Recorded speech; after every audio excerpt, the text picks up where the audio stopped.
Well, good morning, everyone, and welcome to Living Beyond Limits. I am Reverend Jennifer Spear, and we are a part of Centers for Spiritual Living. And I welcome you here this morning. I'm so glad you came to spend your morning with us and with each other. And if you are new today, from the very bottom of our hearts to yours, we're so glad that you joined us today. Welcome. And so let's start this service by reading our mission statement that's on the front of your bulletin.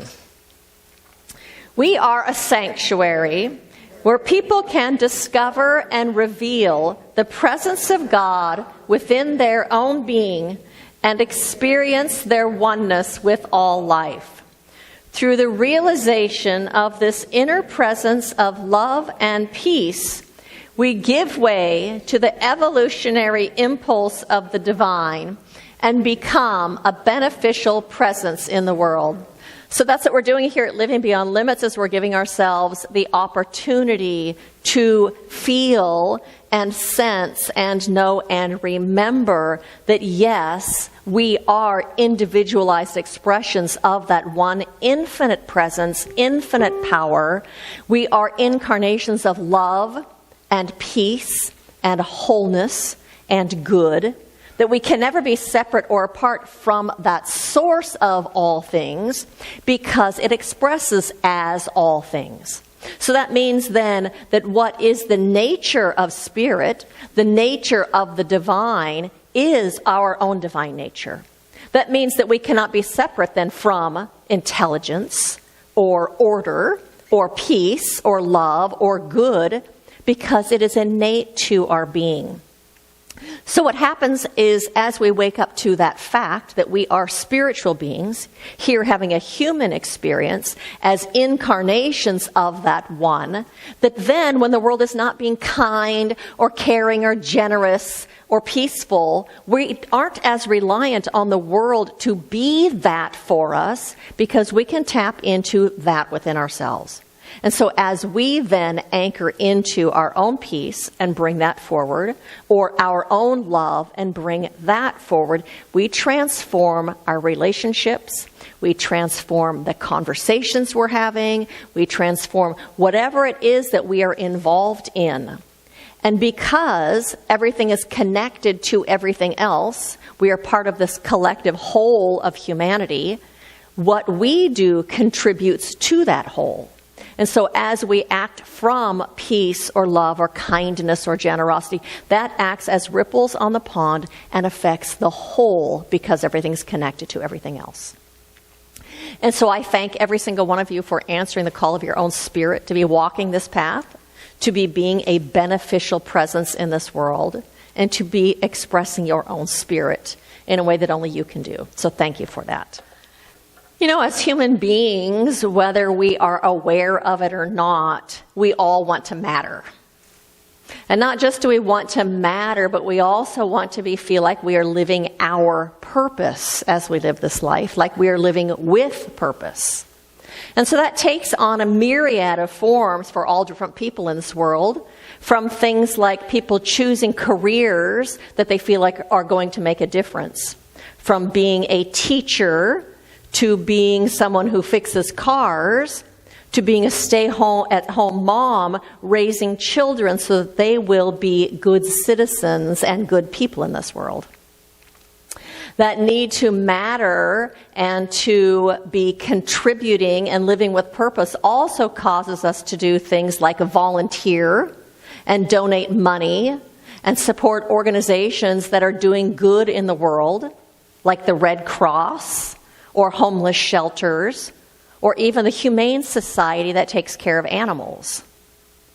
And the more we are awake to our own spirit and to our own spirituality, the greater that desire becomes inside of us to contribute to the good of the world, to contribute to the upliftment of humanity. And what happens when we do that, not only do we contribute to the whole and to the good and to the upliftment of humanity, but it also uplifts us. And it uplifts our lives when we're doing that. And when we find in the world, and it seems like the world is filled with strife and difficulty, like problems of homelessness that we're having in this country, or recovering from a worldwide pandemic, or this polarized political situation that we are living in, it becomes even more important for us to be able to see beyond our own ego perspective and to see something more.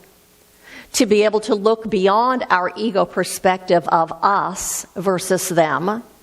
To be able to look beyond that ego's perspective that says we must fight for our survival.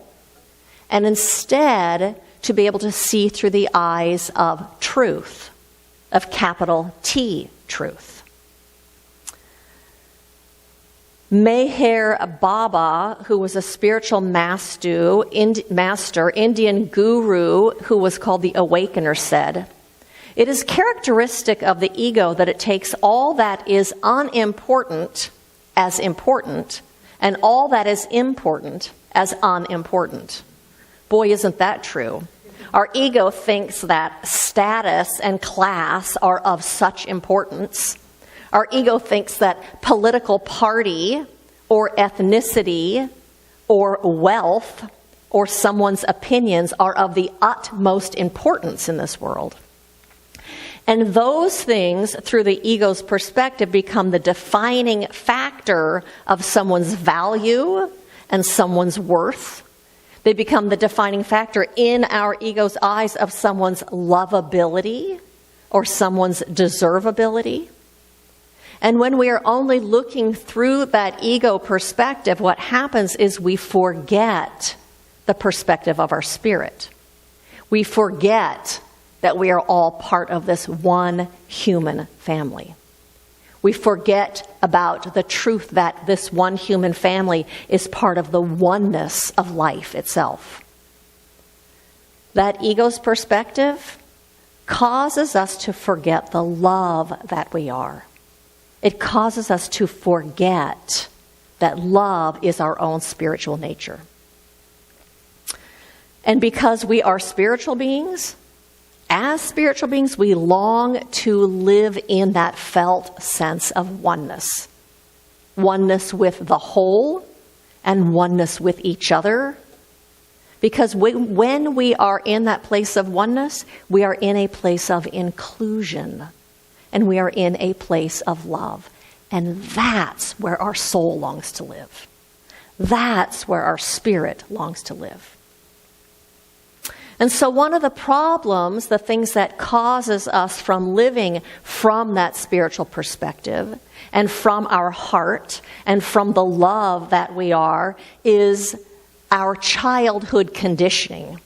Childhood conditioning and our cultural conditioning of the culture that we live in. We have been what Dom Miguel Ruiz calls domesticated. And so that domestication has caused us to believe that some people are more valuable than other people. And that some people deserve more than other people. Or that some people are more lovable than other people. Or that some people are more deserving of our love. Or our kindness. Or our generosity. We have also been conditioned to believe maybe that some people are to be feared. We have more generalized conditioning that says maybe there isn't enough, or there isn't enough to go around, or that some people are just out to get you. Or how about this one? If you give people an inch, they'll take a mile. My next door neighbor says that out loud. That kind of thinking causes us to put up walls. It causes us to put up the walls which keep us from experiencing our connection with everyone. Keeps us from experiencing our connection with this family of humanity. And it keeps us from expressing the love that we are. Stephen Covey says, "I am not a product of my circumstances. I am a product of my decisions." We can decide to do something different. So the solution from my perspective then is to make the decision to see beyond our ego's perspective. To make the decision to live from the truth of oneness. It calls for us to make the decision to be love regardless of what they are doing. To be love regardless of what is happening out there. To be love regardless of what our ego judges and what opinions our ego has. And so I'd like to share a story with you. This actually comes from the commencement address by Admiral William H. McRaven, 9th Commander of the U.S. Special Operations Command at the University of Texas at Austin, May 2014. He says, the 9th week of SEAL training is referred to as Hell Week. It is 6 days of no sleep, constant physical and mental harassment, and one special day in the mudflats. The mudflats are an area between San Diego and Tijuana where the water runs off to create the Tijuana Sloughs, a swampy patch of terrain where the mud will engulf you. It is on Wednesday of Hell Week that you paddle down to the mudflats and spend the next 15 hours trying to survive the freezing cold mud, the howling winds, the incessant pressure from the instructors to quit. As the sun begins to set that Wednesday evening, my training class, having committed some egregious infraction of the rules, was ordered into the mud. The mud consumed each man until there was nothing visible but their heads. The instructor told us that we could leave the mud only if 5 men would quit. Just 5 men and we could get out of the oppressive cold. Looking around the mud flat, it was apparent that some students were about to give up. It was still 8 hours until the sun was to come up. 8 more hours of bone-chilling cold. The chattering teeth and the shivering moans of the trainees were so loud it was hard to hear anything. And then one voice began to echo through the night. One voice raised in song. The song was terribly out of tune, but sung with great enthusiasm. One voice became 2, and 2 became 3, and before long, the whole class was singing. We knew that if one man could rise above the misery, then others could as well. The instructors threatened us with more time in the mud if we kept up the singing, but the singing persisted. And somehow, the mud seemed a little warmer, and the wind a little tamer, and the dawn not so far away. If I've learned anything in my time traveling the world, it is the power of hope. The power of one person. Washington, Lincoln, King, Mandela, and even a young girl from Pakistan named Malala can change the world by giving hope. So if you want to change the world, start singing when you're up to your neck in mud.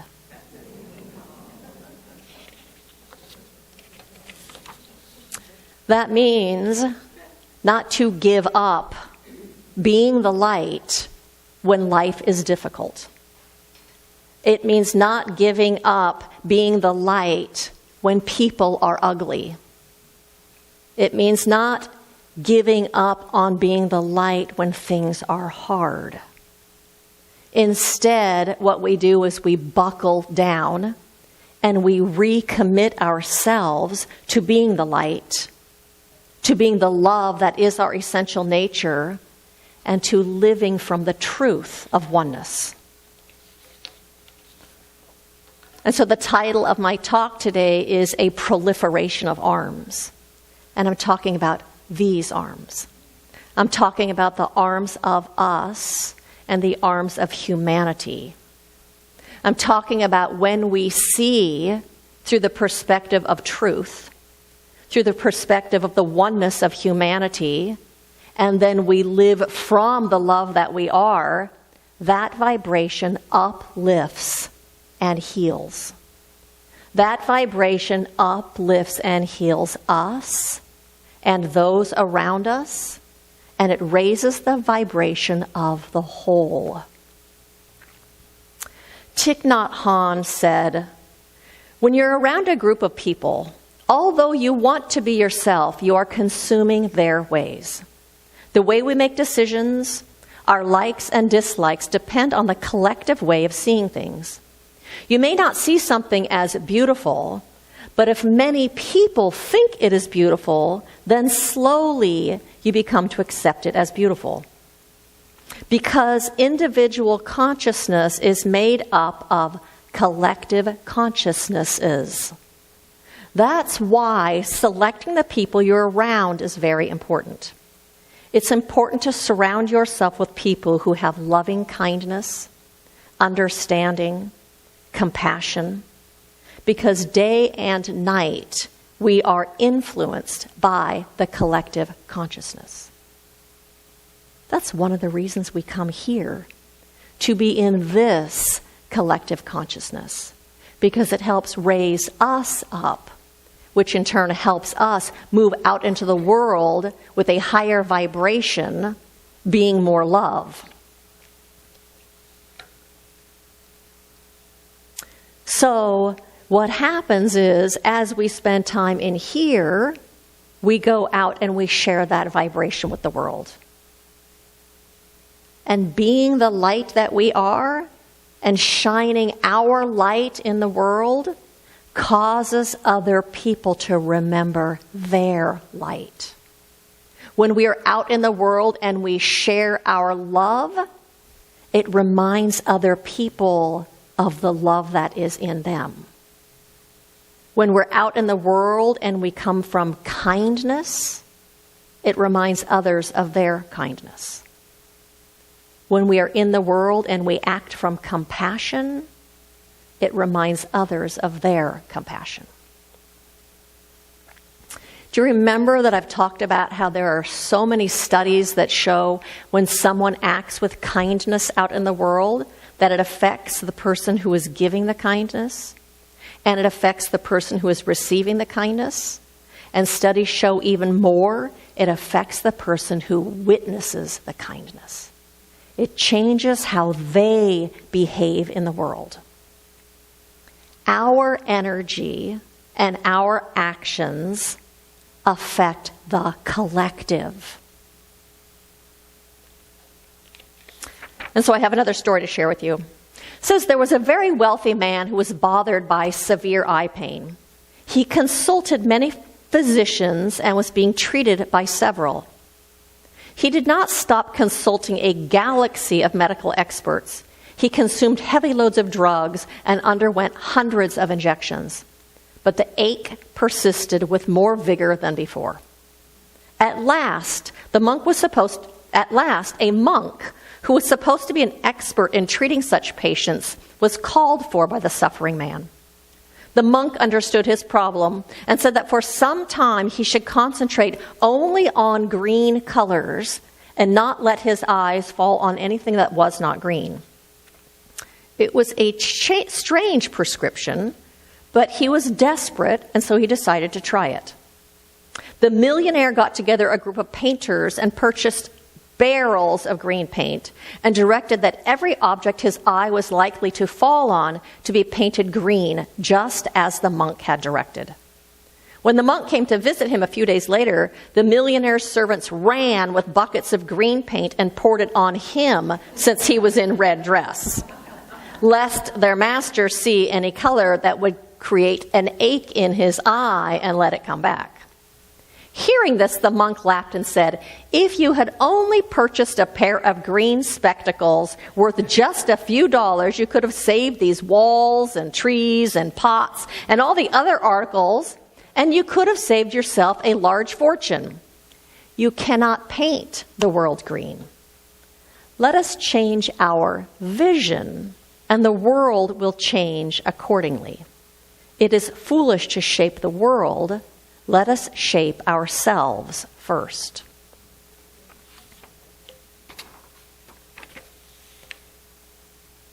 We cannot change what's going on out there by force or by will or even by hope or by wishing.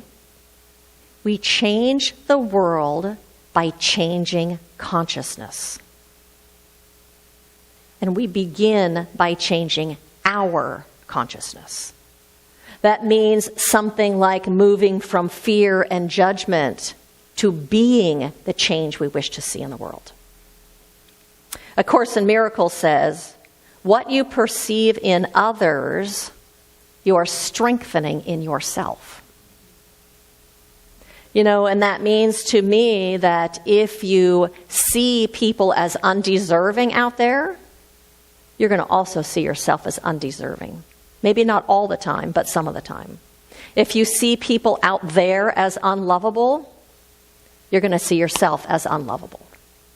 If you see people out there as the enemy, you will become more combative and more oppositional to those people, to people in general.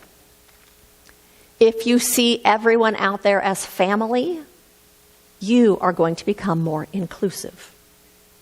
And if you see people out there as deserving of your love, you are going to become more loving and more lovable. And so I have 2 exercises for you to do this week. One is when you find yourself telling yourself a story about whatever it is, because that happens 24 hours a day as long as we're awake. We're telling ourselves stories about how things are and why they are and who they are and where they are, and we're making up stories about everything. To ask yourself, is the story that I'm telling myself right now healing? Is the story that I'm telling myself right now healing? Is the story that I'm telling myself right now, does it create more love? Does the story that I'm telling myself raise my vibration? Does the story I'm telling myself raise the vibration of the whole? And if not, can instead you tell yourself some truth? The truth with a capital T. The truth that is unchanging. The truth that is eternal. Something maybe like, you know what? This person right here that I'm making up the story about is on an eternal pathway. They're on an eternal pathway of growth and evolution and self-discovery. Can you tell yourself a truth something like, you know what? This person has everything within them that they need to flourish and to thrive. Can you tell yourself, when you aren't seeing it, good lives within them? Because it does. What happens then is, rather than fighting the current conditions, what it is currently is you are creating space in consciousness for something else to come forward. You're creating a space within your consciousness, which means in the consciousness, the collective, for something different than what you've been judging to come forward. And then the second, and that is actually on your invitations. I wrote those things out for you so you can remember what they are, because how could you remember? I know that. The second thing for you to do this week is, when you find yourself judging another person's perspective, try compassionate listening. That means to listen with your heart rather than from your position, or rather than defending your position. Can you listen with your heart? It means listening with wonder rather than to win an argument. It means listening with curiosity rather than the need to be right. And see, when you do that, if your perspective shifts. See, when you do that, if you don't move from your head to your heart. If you don't move from your ego to your spirit. Notice if that creates an energy that is healing. And so I'm going to close with a story. You may have heard about the aspen tree that is in Utah. It says what looks like 47,000 separate trees spread over 106 acres in Utah. They're actually the offshoot of one single massive aspen tree root. Each, quote, individual tree forms a part of an enormous root system. In fact, the aspen is the largest living organism in the world. However, the giant redwood trees are the most massive individual trees on Earth. The redwood, which can grow 275 feet tall, has remarkably shallow roots, only 5 or 6 feet deep. It seems to violate the laws of physics that they can stay upright for hundreds, if not thousands of years. That is, until you know one more fact about redwoods. Redwoods grow in thick groves because their shallow roots are intertwined. And over time, they fuse together and grow. The aspen and the redwood trees are almost perfect metaphors for the Buddhist belief that the, quote, self is actually an illusion. We are all intertwined. Buddhist thinking goes, and our individual lives are simply manifestations of a more holistic life force.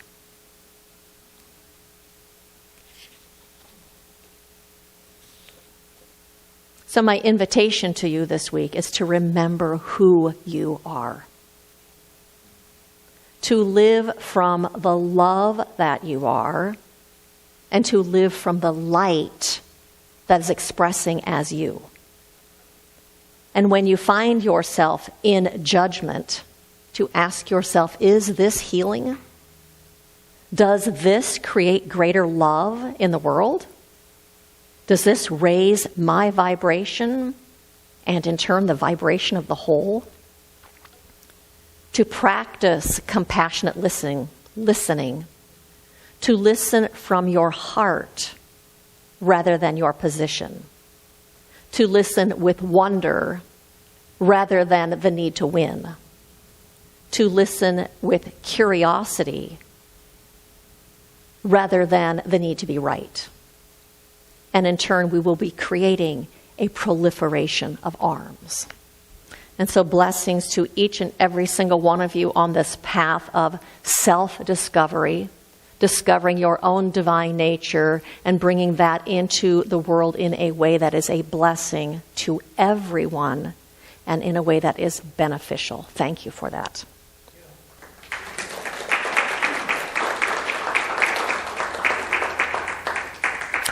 And so I invite you to join me in recognizing and knowing the truth, a greater truth than the one that we see with our human eyes as we move through the world.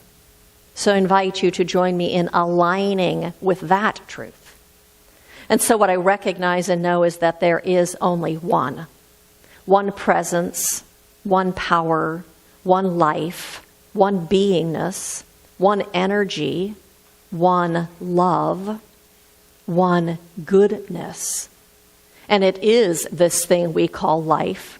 It is this thing that is known by many names: life, spirit, the infinite one, Christ consciousness, Buddha mind, the universe. It is all called by many names, but all the same thing. And today, I recognize that we are living and moving and having our beingness in this presence, in this light. For it is everywhere present, every single moment in time, every single spot, every single place. There is not a place where this presence is not. And so today, we recognize that it is within us, and that it expresses within us as love and as peace, as wholeness and power and intelligence, that it guides us and directs us into our best and most fulfilling lives.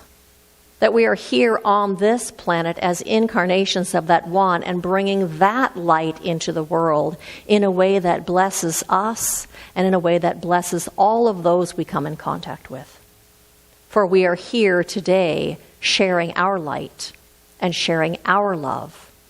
For we have been called to be on purpose. And that is our purpose. And so I speak this word also about every other person in this world, recognizing that right where they are is also this same presence. This presence of love and peace, perfection and power and wisdom. And that it is guiding the choices of each and every person right now. I speak this word specifically for our politicians and politicians across this world, for world leaders and everyone who is making decisions that affect the many. Recognizing that intelligence of spirit, the intelligence of the universe, is expressing itself in their minds and through their minds as decisions that are good for the whole of humanity. I recognize that we are all part of that one, and there is something within each of one of them that knows that they are one with the whole. And that leads and guides their choices. And I know greater than any of it is the power of love. And so today, we align with love. We recognize love is in every single person, in every single moment. And we invite that forward. And in our recognition of it, we create greater space in this world for it to show up. And so it is with a grateful heart that I release this prayer into the creative law of the universe, knowing that it is unfolding itself all around us, simply because we have placed our attention on it, and simply because it is the truth. And so we just rest in that. And I invite you to join me in saying, and so it is. It's now time for our affirmation. So if you would join me as we read this together. I now act as the love that I am. I practice open-hearted listening.